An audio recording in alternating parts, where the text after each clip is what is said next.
What's going on, guys? Welcome back for yet another video. This will be part 4 of the How to Sculpt a Clay Car series, and I'm gonna try to keep this one short. Part 2 was decently long, was 20 minutes, but we covered a lot of really good things in there.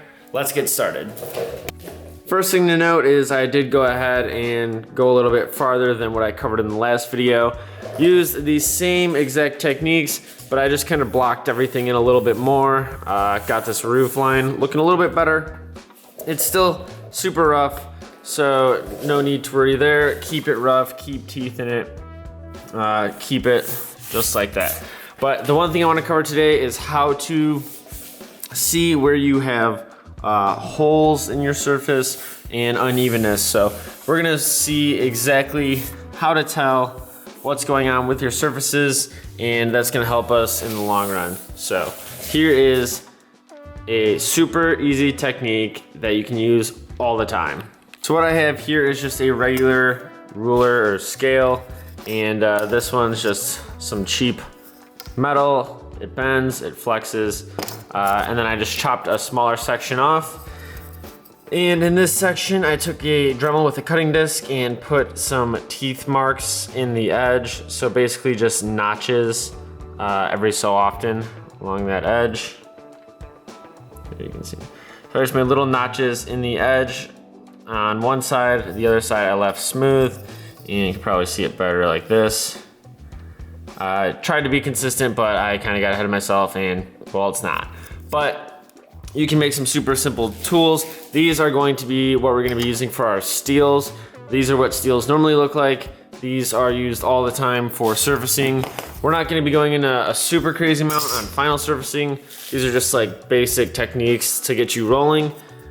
But here's how this is going to work. These could also be called splines, depending on what you're using them for. Steels are made out of actual steel. Splines could be anything that you can use to figure out the curvature of a surface.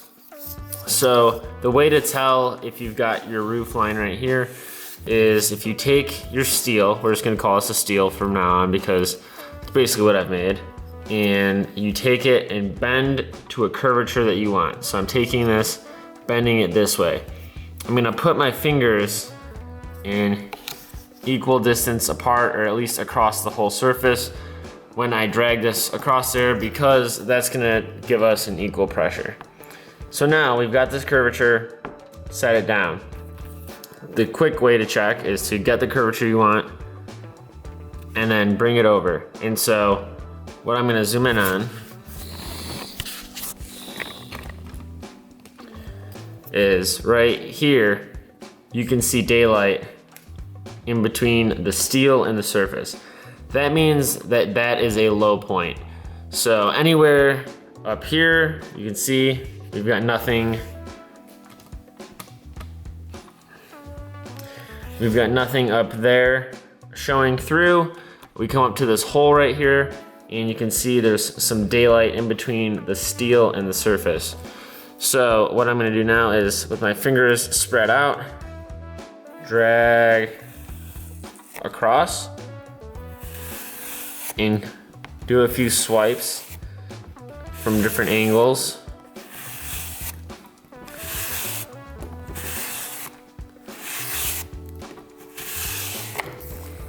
Okay, so now that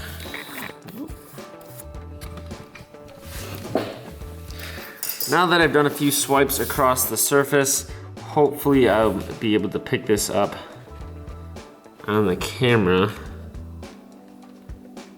Yeah. So all of the parts where I was hitting are a lighter color, and that shows that that's a full surface. There's nothing in there that would be a hole. This darker spot right here, is a visible hole. So I know that right there, I have to fill this. So what I can do is I can make a little mark and say, okay, right there, I gotta fill it. Over here, I gotta fill that little section because it's dark. And if you feel it, you'll definitely be able to feel the low spots. You can see all along here, I've got a few low spots. Throughout, that's definitely a low spot. Now, the way to know if you have high spots is if you, again, drag across this surface.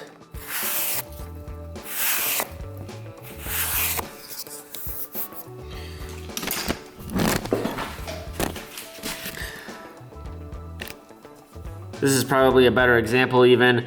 All of the light colors are high spots and all of the dark colors are low spots.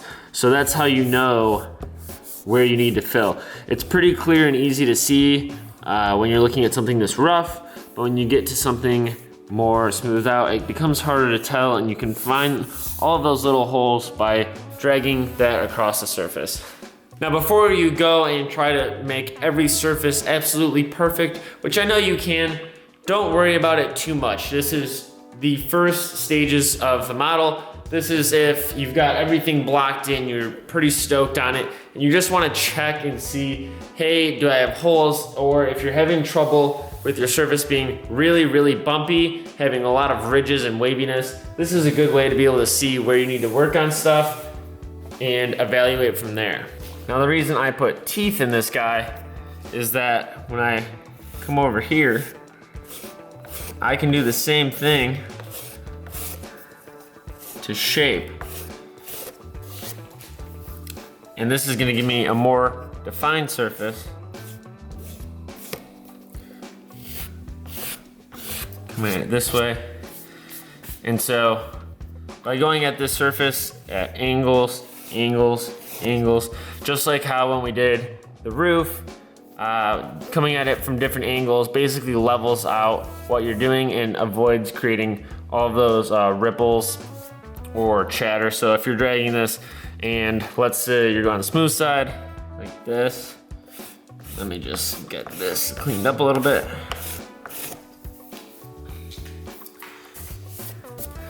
So you'll know you're having trouble with your surface if you come through. And you might see a lot of this. Let me zoom in.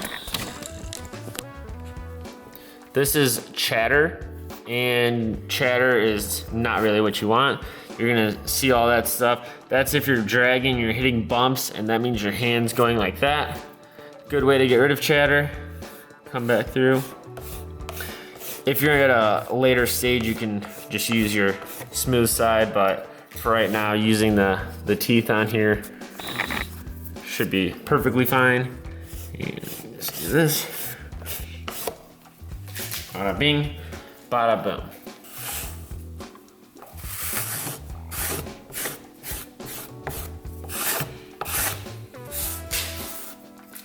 So what I'm looking at here is obviously a big hole right here. What I can see also, taking steel, it's actually retained a little bit of a curve, but when I set this down, it's pretty clear that I've got some serious holes going on in the middle of this hood. Then what I did was I took the teeth side and I dragged it through like that. On this side, I have teeth marks right here. Might be hard to see on the camera. And then I have teeth marks right here. Everything else that is missing those teeth marks in the middle is a low spot. So I have to go ahead and fill that, and then we'll even it out. I'm gonna lay a piece on that side of my low spot. And on my other side, probably like somewhere in there. The tape is going to prevent the steel from digging in, and then we'll just drag across the top. So let me heat up some clay and I'll show you guys what I'm talking about.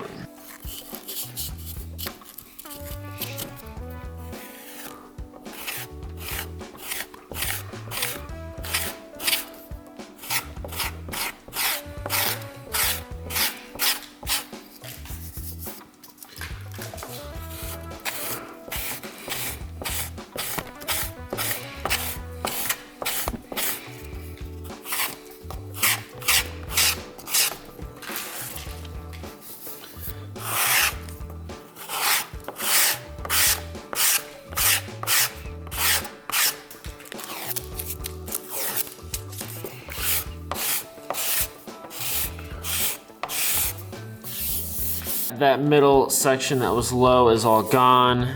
I might have to fill a little bit there still, and maybe in that transition area.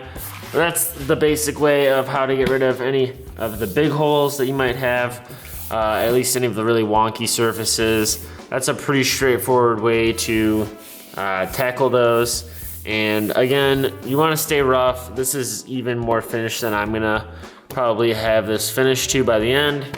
At this point, if you guys have any questions or comments, drop them down below in that comment section. I'm happy to help you through your process, answer any questions. Anything I've said that might be confusing, I'll try to walk you through it, or any of the tools, stuff like that. Tools will always be linked down below in the description. Any of the stuff that I've used or talked about. Today we've only used that one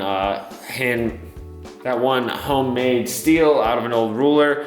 You could probably get those just about anywhere, so I probably won't link that. At this point, I'm gonna just go ahead, put a time lapse on, get sculpting on this thing, get it kind of closer to where I want it to be, and that'll be it for today. As always, hit that like button and subscribe. It means a lot, and it gives me encouragement to keep making videos. The playlist for all of these videos will be linked up in the cards, as well as the previous videos to this series. If you haven't yet, go back and watch those, and then come back to this, or just use this on the side as like a little pro tip. Pretty simple techniques, but I've done them a lot, practiced them for quite a few years now, through school and work and all of that stuff. So right off the bat, it might not seem simple, but it just takes practice, just like anything else. With all that being said, I hope you guys enjoy the rest of your day, night, whatever time it is, and I'll see you guys in the next video.